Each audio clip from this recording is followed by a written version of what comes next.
Méningite vient du mot méninge, les 3 enveloppes qui entourent le cerveau et protègent le système nerveux.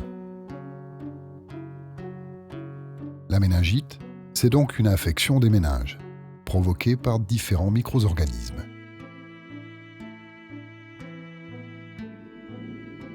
Parmi eux, la Neisseria meningitidis, communément appelée méningocoque.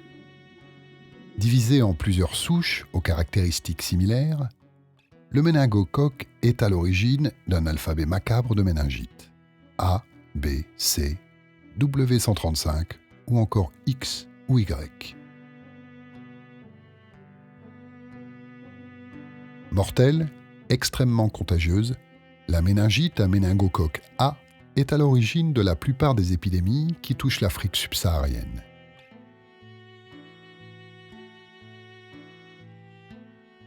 En Afrique de l'Ouest, la méningite a un auxiliaire redoutable, l'harmattan, un vent très sec qui souffle pendant la saison sèche.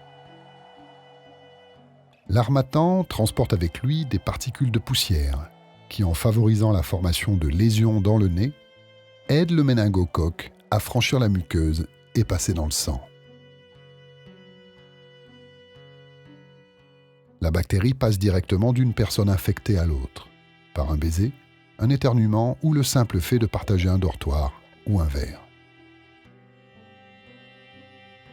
Une fois dans le sang, le méningocoque se dirige vers la barrière hémato-encéphalique. C'est une cloison qui sépare le système nerveux central de la circulation sanguine. Cette barrière est censée protéger le cerveau contre les attaques d'éléments pathogènes. Hélas, la barrière n'est pas infaillible et le méningocoque sait la franchir.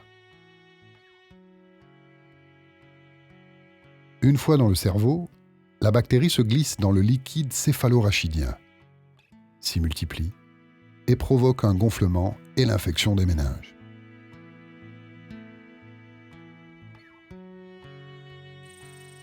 1 à 4 jours plus tard, les premiers symptômes se manifestent.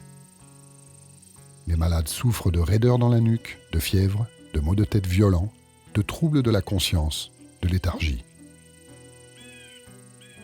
Si la maladie ne tue pas sa victime, elle peut lui laisser de graves séquelles neurologiques, comme des lésions du cerveau, une perte de l'audition ou encore des troubles de l'apprentissage.